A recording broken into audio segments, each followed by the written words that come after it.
Hey everyone, it's Blake, and welcome in to episode number 18 of our WWE 2021 series on TEW 2020. This is Monday Night Raw. We are in July of Week 3, and we continue the road to SummerSlam for Raw, because as we know, SmackDown will have the pay-per-view show this month in July, which will be Great American Bash, coming up here pretty soon. But this is Raw, and I did want to say sorry for putting this video out actually a day later than I wanted to, because I know everyone sort of still regrouping from WWE Money in the Bank on Sunday, and so just decided to hold this one off an extra day. But we usually do 2 or 3 episodes a week on this series, or at least we have to this point. I'm going to try to keep that pretty consistent moving forward. I know the days kind of alter sometimes, but unfortunately that's just kind of how my schedule works. So we'll still at least have 2 or 3 of these a week here. So you can continue to have that, and like I said, we'll have SmackDown up later in the week as well. So this is Raw, and we start with the pre-show, which is Angel Garza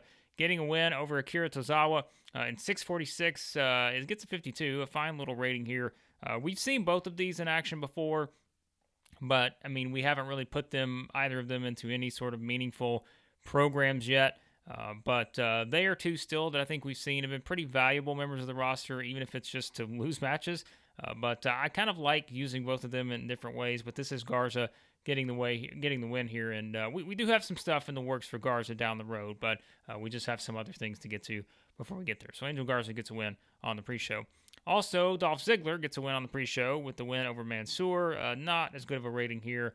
Can't say I'm surprised. Mansoor not really that over, so the overness does not help when it comes to the overall rating, but we just wanted to get Ziggler a win. He's lost, I know, a lot of matches recently. Of course, he lost in the Open Challenge to Kevin Owens last week for the U.S. title.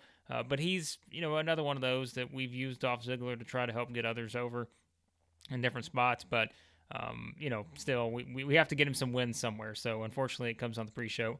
But is Ziggler getting the win here in a nice little, situation for him just to have a victory, because he hasn't had a lot of those in our series. But speaking of the U.S. title Open Challenge, someone Ziggler knows particularly well is going to start the show off by answering the U.S. title Open Challenge, and that is Robert Roode. So last week, one half of the Dirty Dogs, Dolph Ziggler, accepts the challenge. He can't get it done. However, this week, Roode says that he's going to get revenge for Ziggler by winning the United States Championship.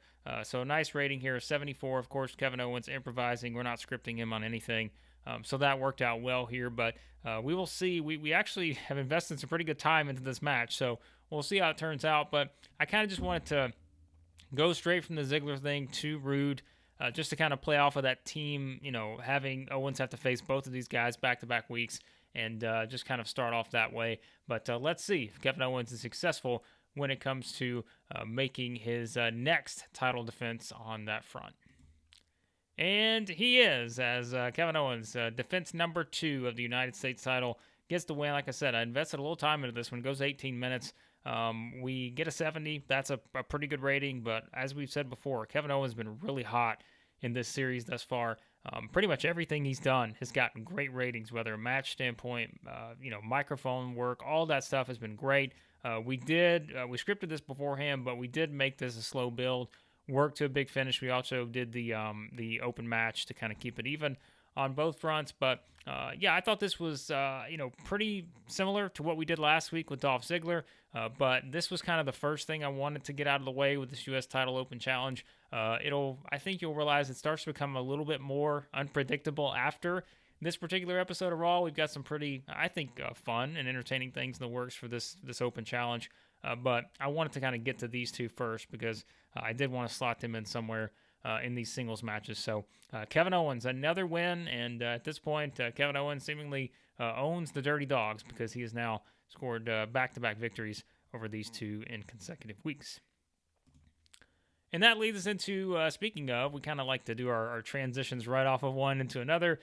Sheamus, the one who lost the U.S. title to Kevin Owens. We get a graphic and a video package of Sheamus has lost to Owens, and then announce that Sheamus is going to return next week for a Money in the Bank qualifier.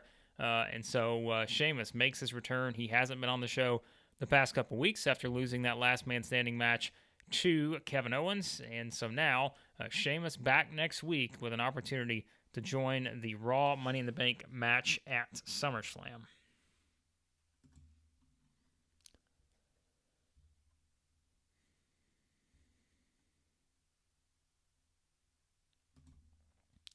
And that leads us to, oh my goodness, this is incredible. Like, you see this immediately. Natalya has sustained a broken toe. Like, Raw is cursed. Our Raw women's division is absolutely cursed. And I have big plans here, and I've had big plans. But we get another injury, and Natalya's not even on the Raw women's division. Of course, she's kind of one of the people who float around a bit because, you know, she's part of the Raw Women's Tag Team Champions, which we also have plans for that. I was finally getting to that. So I really am curious now, how long is she going to be out with this broken toe? That's 56 overall. This is a match we built up last week. Austin announced that Bayley and Sasha would be in different individual matches to see who would move on to a match at SummerSlam for the now vacant Raw Women's title because of an injury. Rhea Ripley's out for a year. Reminder, I know you all know that by now, but seemingly we can't even focus on this. We now have another women's star who could be out with an injury. I assume a broken toe is not going to be that long, but I don't know. And hopefully it's not too long because we actually had some pretty quick plans to get to with the Raw Women's Tag titles. So this Raw Women's division, like, this has become the theme of this entire save. We're 18 episodes in. Really, the Raw Women's division has probably stood out as much as anything because it's just been an absolute mess with injuries, all sorts of stuff. So now this adds another wrinkle. I've got to figure out, first of all, we got to figure out how long Natalya's going to be out. That's the first step. So I'm not going to panic just yet because I don't think a broken toe is going to keep her out that long. But even if it's a month or two, that's going to throw a wrinkle in something that I wanted to do. All right. Inhale, exhale. Let's move on to the next one. Bayley advances to the match at SummerSlam. Raw Women's title vacated. Bayley's in that match. Now, we immediately transition into... Okay, I get it, Mike Rotunda. You don't have to remind me. I'm aware. Sasha Banks also qualifying for this match. And seemingly, Sasha beats Liv Morgan. A nice match here, 61. No one got injured. That's the best part. And that will seemingly set up Bayley versus Sasha Banks at SummerSlam for the Raw Women's Championship. However, I mean, I know you know this is pretty predictable, and I know we still want to do something with Liv Morgan, but right now we're kind of in that adjustment mode where we had some plans for what we wanted to do, but we've had to adjust because of the Rhea Ripley injury. I've still got stuff I want to do here with Liv Morgan in terms of a push, but it's just not there right now because we've got to get to some other things first. But Sasha Banks wins, so seemingly Bayley comes out. She's excited. They're there, and like I said, we kind of have them both together. That's seemingly going to set up the singles match, right? Well, let's wait 1 second on that.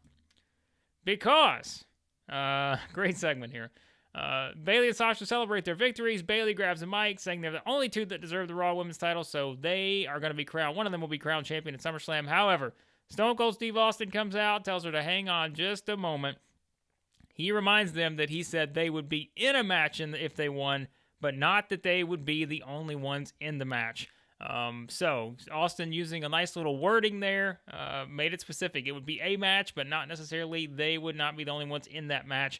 It's going to be a triple threat match at SummerSlam for the Raw Women's title, and next week it'll be Carmella versus a mystery opponent to see who joins the duo. And then, of course, we get that's the bottom line because Stone Cold said so. But that adds another little layer of mystery now into this Raw Women's Championship situation. And hopefully, the mystery opponent will not get injured before the match against Carmella next week. Let's just all hope for that. Because if she does, then I think we're just going to call off the Raw Women's division. We're just going to, that's it. We're going to move everybody to SmackDown. No Women's division on Raw because it's cursed. But this is a great segment. We always get that. We've had these three in a segment before together, and it always delivers. Not shocked by that at all. But we are setting up now a little swerve for Bayley and Sasha, thinking they were going to meet each other in a singles match. Not going to be the case because it will either be Carmella or the mystery opponent in a triple threat match with them at SummerSlam, which I think that's going to be a great match. Hopefully we get there with no one getting injured. But unfortunately, we have another injury to deal with. So great segment here. Let's move on to the next one. And that is Cesaro getting a win over Dominic Dijak here. Of course, we bring him back.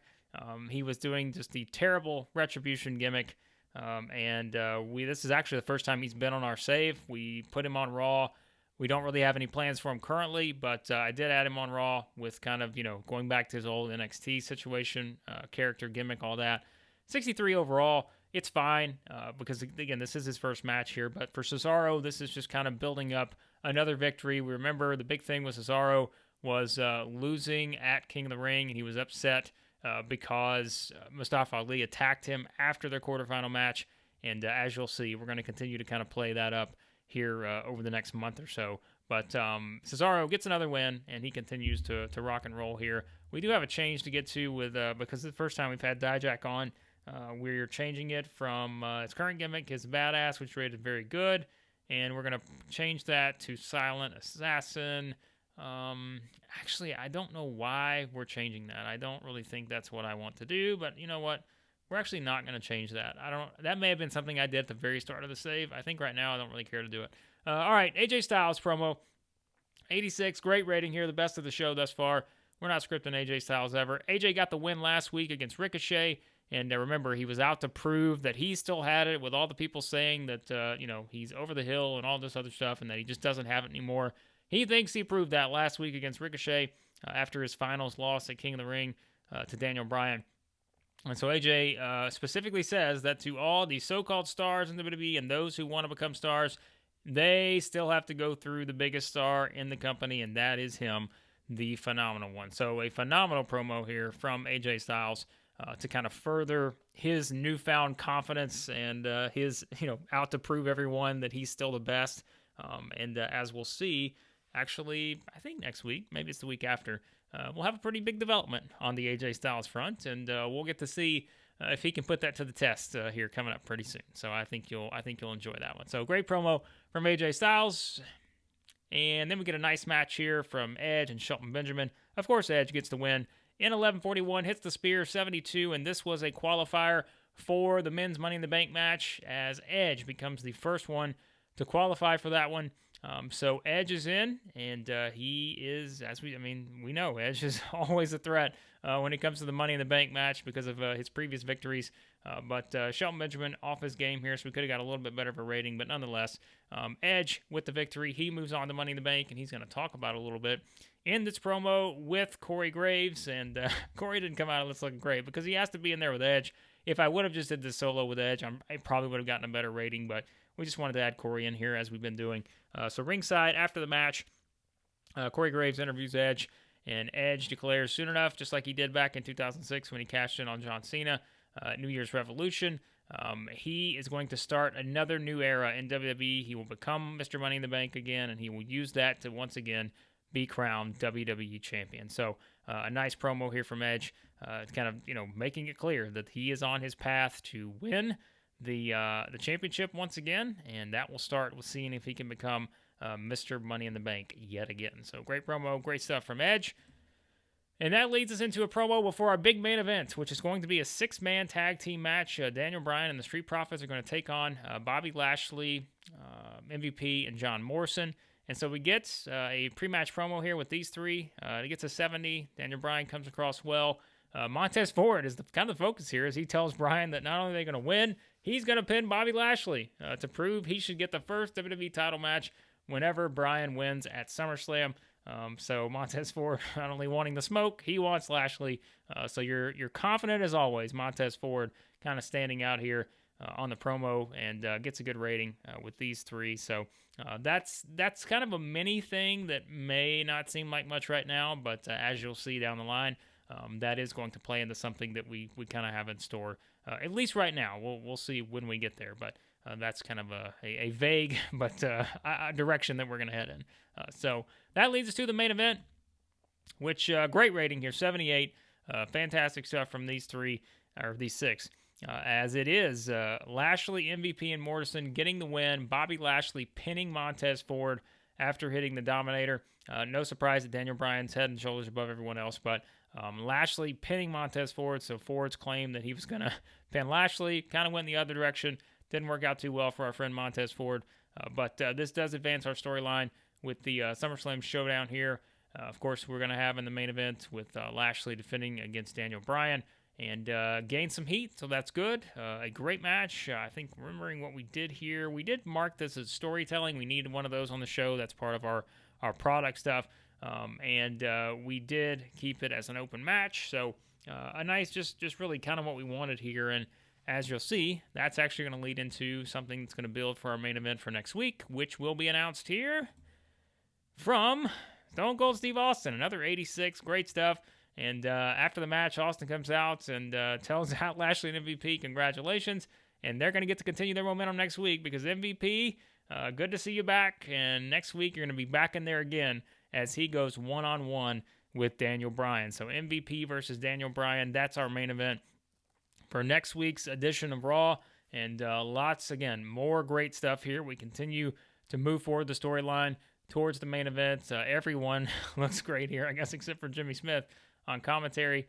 But this is, I couldn't have asked for a better rating in terms of this. But that also sets up our main event for next week. We've got lots of good stuff in store on Raw, as I said. I think that, I'm into both brands, but I think, some of the stuff I really am curious to see how it plays out on Raw, because I think we've got some pretty fun storyline developments coming up on Raw, but we've also got that on SmackDown. So I have to give you something to tease for the next episode of SmackDown. But that does finish up our show, and I assume we got a pretty good rating. We did 78 overall.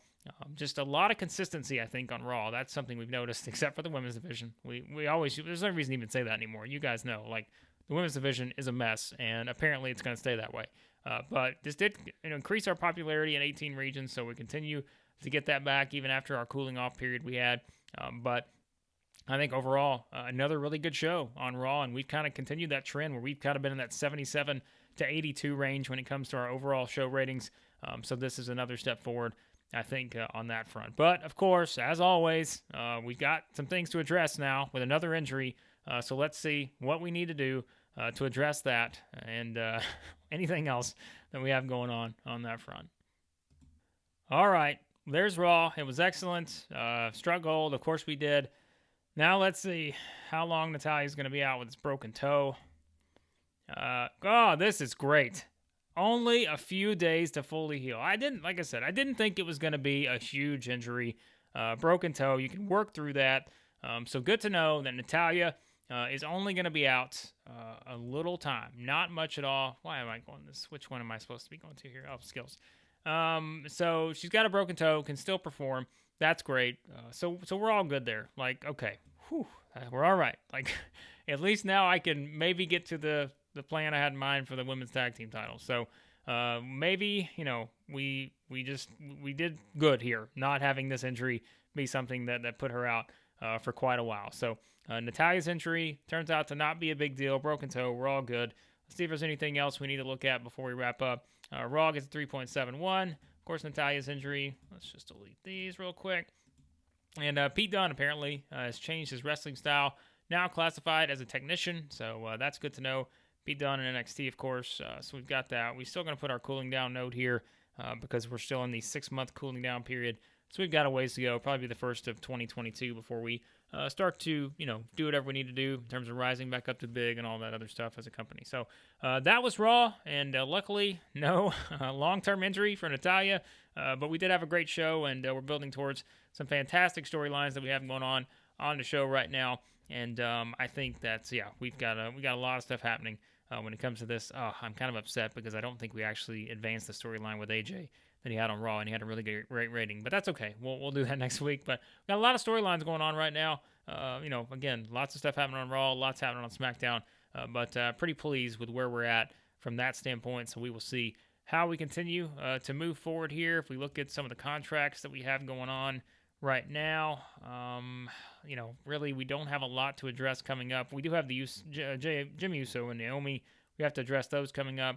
And then, not a lot really until we don't have a lot to worry about for a while now on the contract. So we'll worry about that when we get to it. But that's kind of where things stand on that. But that was Raw, as I said. And coming up on the next episode will be SmackDown. So as always, be sure to like, subscribe, share, all that good stuff. And as usual, I appreciate all the feedback. You guys have been great with that. And anything else you want to see, I'm still working on adding in, like I said, these sort of, I don't want to call them how-to videos, but just kind of my booking style, spreadsheets, all that kind of stuff that I use we'll add that to the series here coming up pretty soon. So again, be sure to subscribe. And coming up on the next episode, it will be the next edition of WWE SmackDown, as we are now only 2 episodes away, SmackDown-wise, until we get to the Great American Bash.